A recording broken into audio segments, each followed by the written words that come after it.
You are watching DTV.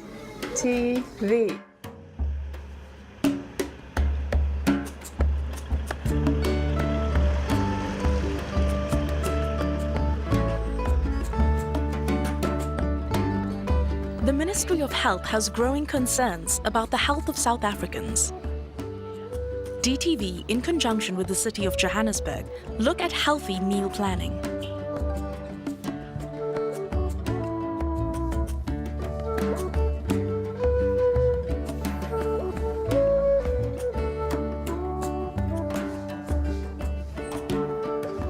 Childhood obesity has become a problem in all the countries, both developing and the developed countries.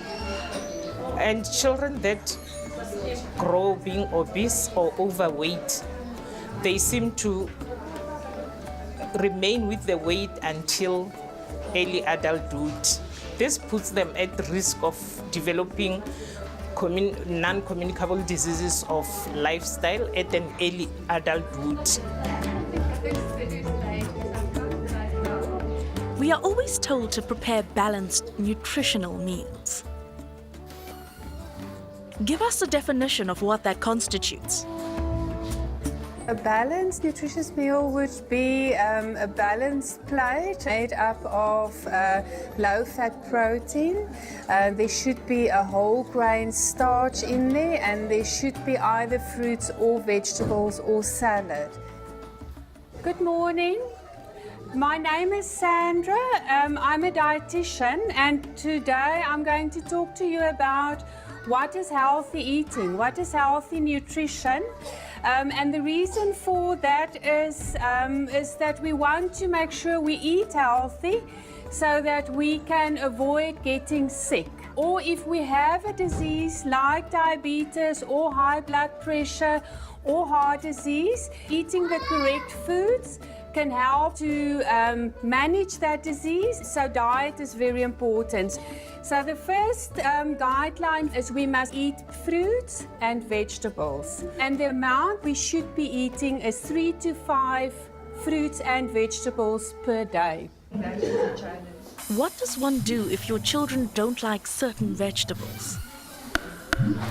If a family eats healthy together, it helps a lot towards children also eating vegetables, because you do it together as a family, and they eat by example.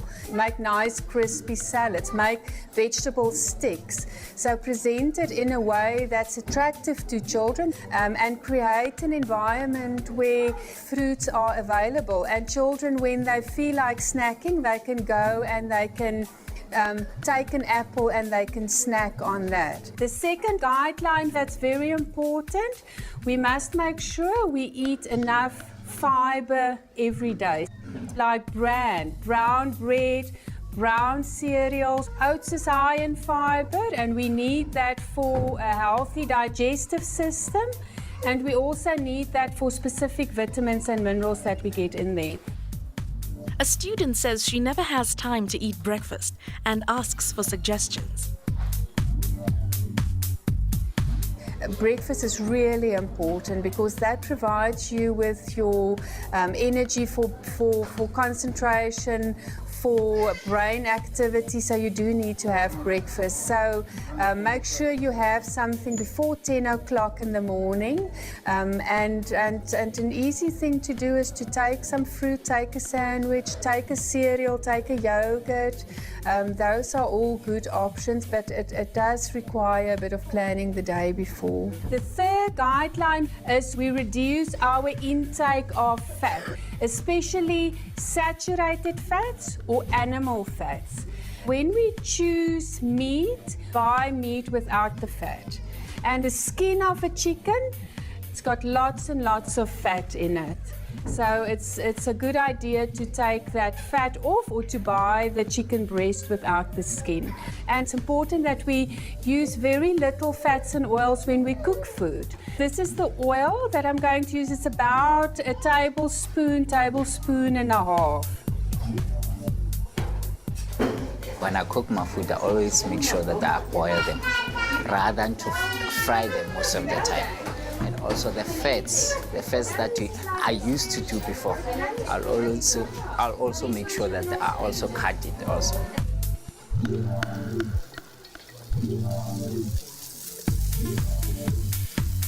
The fourth one is we must reduce our intake of salt. If your salt intake is too high, then it can cause high blood pressure or contribute to high blood pressure. So we usually advise is to reduce your intake of salt. So that means is when you prepare food, add salt to the food to give it a nice taste, but don't add salt afterwards. And then avoid using things like stock cubes, packets of soup, sauces that's high in salt, because that adds extra salt to the food. And then also be careful of snack foods like salted peanuts and crisps and salted biscuits. This is the chicken breast, so it's just meat. And then you want to brown the chicken, because that also, the taste is nice and it also looks attractive. Then the last guideline is we must take in moderate amounts of sugar. That means a sugar that we put in tea and coffee, but also a big problem nowadays is the sugar that we get in from cold drinks. 1 glass of carbonated cold drink has got about 10 teaspoons of sugar in it.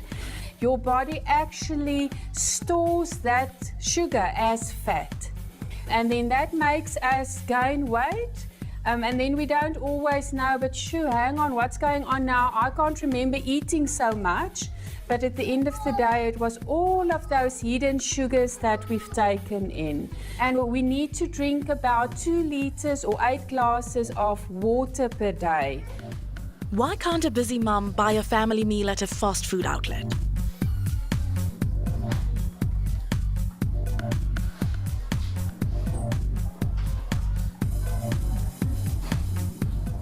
Not always, but most of the times those meals tend to be higher in fat, higher in salt and higher in sugar. I put salt and pepper into the food, but I don't put more once it's on the plate. I don't put extra salt in then.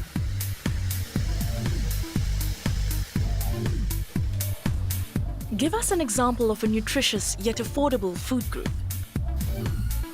A very nutritious, very affordable food group, I would say, is your legumes. It's a food group that's high in vegetable protein, and it's also very high in fiber, high in minerals, and you can substitute legumes for your protein. So I would say that would be my choice, yeah.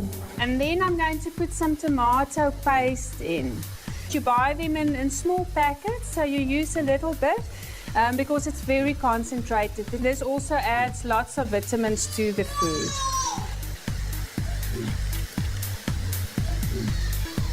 We have to try to eat healthy food because everyone in the family is fat. So we must try to eat healthy food every time, always, and eat balanced food.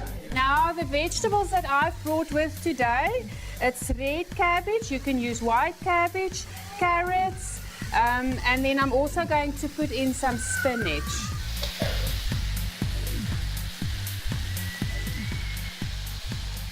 Today I've learned that if you want to live healthy, for healthy eating, one must not add too much salt and then must not boil food for a longer period. Yes, these are the things that I learned today. And then you must also try to eat balanced food actually. Every time when you eat the balanced food so that you mustn't suffer from sugar, diabetes, cholesterol, too much cholesterol, all those things.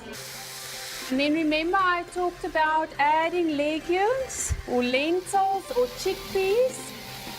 So I'm going to put in chickpeas, and I use the water, the chickpeas, everything.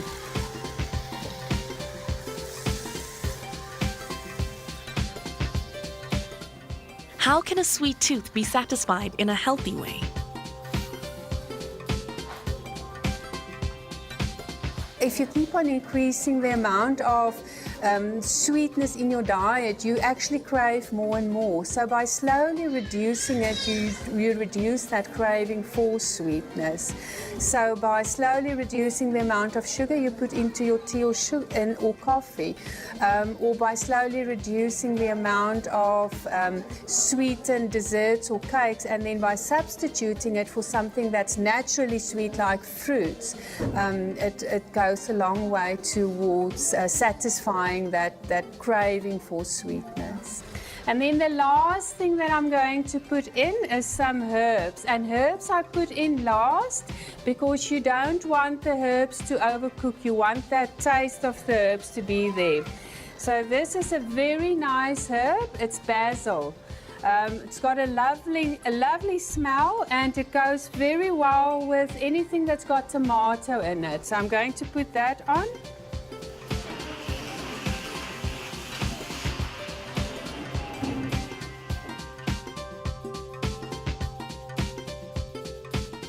What I learned today is that using herbs in your food makes more food tastier and healthier. Because normally I don't use herbs inside my food. I only use spices, all of that. So using herbs is more important in your food.